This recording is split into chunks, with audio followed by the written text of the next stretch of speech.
With Sportster S, we knew we could put the sport back in Sportster. This motorcycle rides exactly the way that it looks. It's insane. The design was intended to push the limits. The acceleration, just an absolutely exhilarating feel. Revolution Max, unlimited amounts of horsepower and torque right at the twist of a throttle. It's such an exciting, thrilling motorcycle to ride.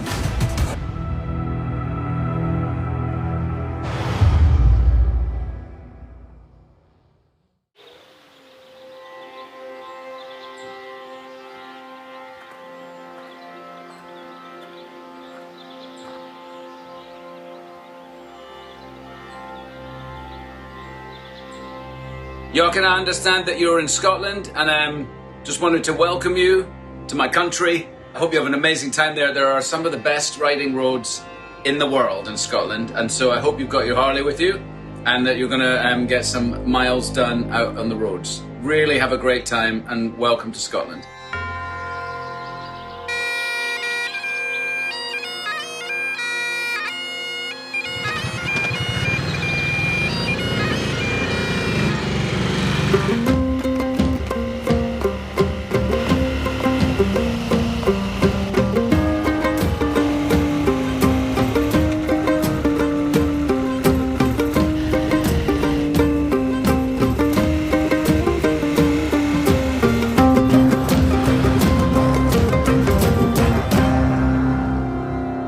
It's so great to be in Scotland. Oh man, what a beautiful ride through this beautiful countryside. It's amazing to be here, Jochen. This is a pretty awe-inspiring, emotional experience for me. My ancestry is here.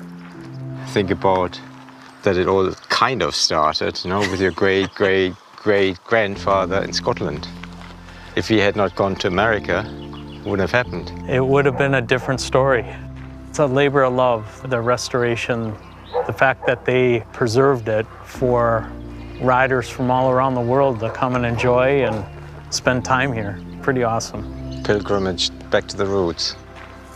Heritage is so powerful, and it's really unique to our company, which I'm so proud of. Yeah, well, and it's so great to combine it, you know, going back to the roots and then launching a new bike, which has a whole history on its own. Actually, I was looking at the dates. If you think about it, they left for America in 1857. The first Sportster came to market in 1957, exactly 100 years later. And now we're here over 60 years later and are launching the next Sportster. It's quite extraordinary.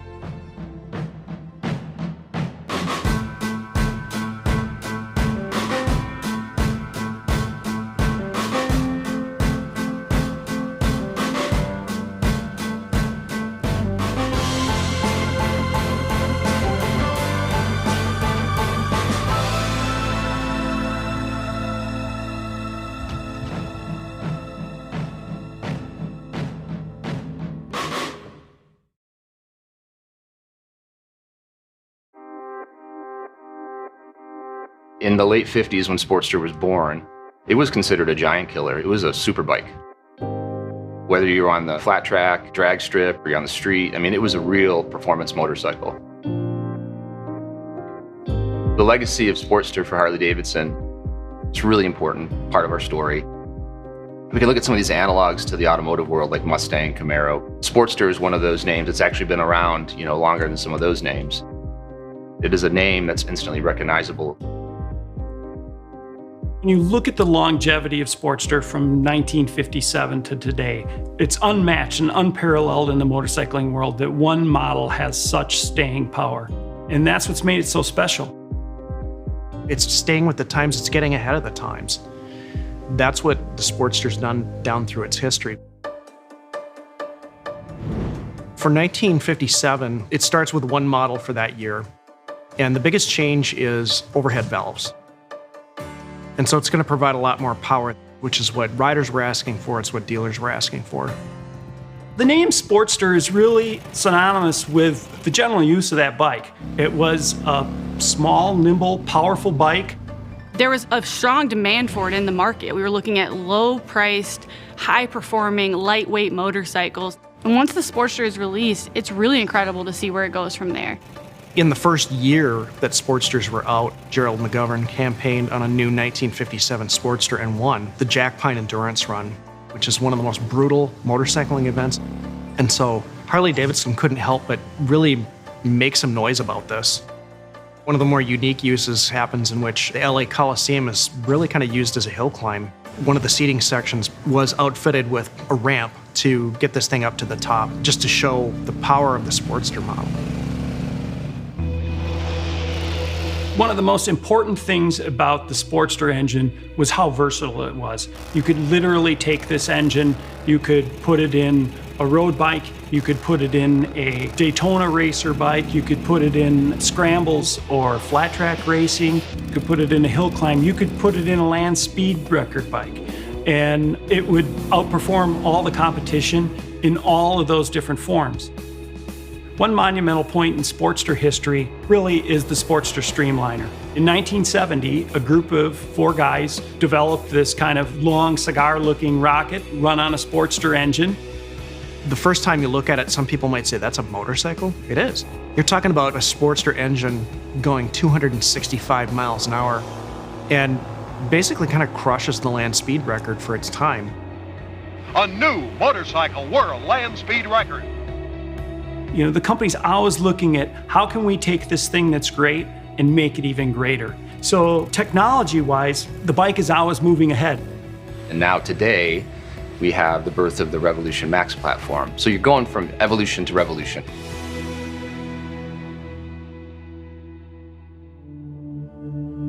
With Sportster S, we knew we could put the sport back in Sportster because it's time. We knew we had the engineering prowess to do it with the RevMax powertrain. The birth of this architecture, it's really knocked down a bunch of fences that we had. Kind of untied our hands in terms of what we can do with form factor, what we can do with performance. You put the right people in the room and you get the right feedback from the customers. You know, you get the right kind of technology and the right kind of thinking, the right kind of mindset. Keep the soul in all the decisions and you get motorcycles like this that push all the boundaries and deliver that Harley-Davidson experience. Knowing that we had this opportunity to, think about, well, what is the next generation of Sportster like? Our designers, they go to work. They begin to create all kinds of, wild spectrums from staying safe to the traditional to the extremes. We wanted to make sure the first one was wild. It was going to kind of turn heads. We're going to challenge our internal standards. The design team just said, well, let's just turn the dials up to 11.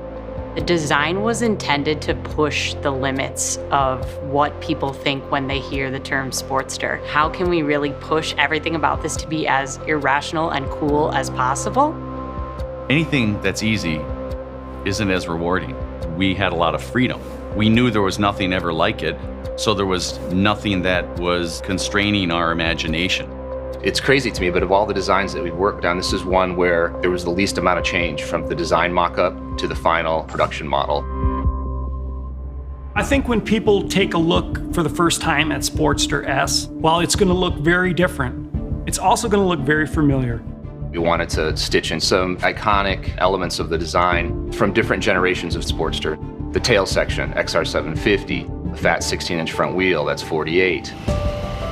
If you look at what our customers do with Sportster, customization, you can have the same experience you've had with past Harley-Davidsons in terms of making it your own. You can fully kit out the new RevMax family with all kinds of great parts and accessories. For this bike to really find its way into the modern era, we really gave ourselves a ton of freedom with regards to technology. The ride modes are amazing. It totally changes the personality of the bike. We have this really beautiful 4-inch round TFT display. It's Bluetooth enabled and allows for us to have turn-by-turn navigation and no longer having to worry about the traditional Sportster method of like taping your directions to your tank and trying your best to remember how to get there. But it also has all the upgraded riding safety enhancements.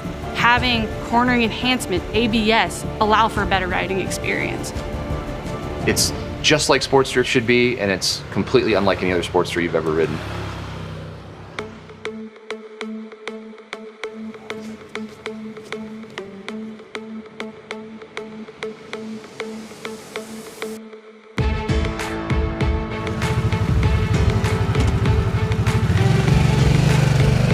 This motorcycle rides exactly the way that it looks. such an exciting, thrilling motorcycle to ride. If the 57 Sportster was a giant killer, then this is an apex predator. I mean, this thing is the ultimate evolution of Sportster. This will surprise a lot of people out on the street and just how competitive this motorcycle is in some of these performance metrics. It's just pissed off and ready to wreak havoc. Just an absolutely exhilarating feel. We tuned the delivered performance to be more torque-based. So stoplight to stoplight, you're gonna be able to crank it and beat your buddy to the next one. There's just so much to unpack in terms of what the bike delivers from a performance standpoint. 121 horsepower, 94 foot-pounds of torque, 12-to-1 compression ratio, and a peak RPM of 9,500. 500 pounds, which feels just incredibly light and maneuverable on the road. Every ounce of power is just a whole lot of fun.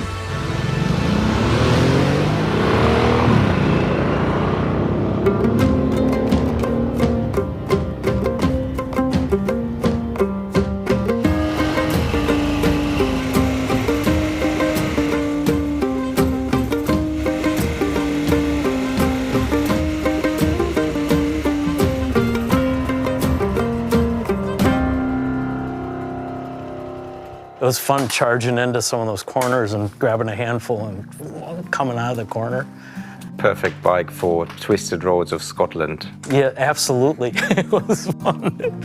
I can't wait for people to throw a leg over this bike and really experience the performance that this bike has. It's so agile and it's a real beast. It really is. I mean, just every gear, it's just, there's a surprise waiting for you now. Yeah. You know, when we were riding today, I was reflecting on so much, you know, the heritage, my family, Scotland. But what I'm really reflecting on now, after getting off that motorcycle, is, you know, we're in exciting times for Harley-Davidson. The Revolution Max 1250 and the new Sportster, and what's to come, it's very, very exciting. Well, it was a great day. It was great to experience it with you, the history of your ancestors, a new bike, and I think it's time to have a whiskey now. I love that.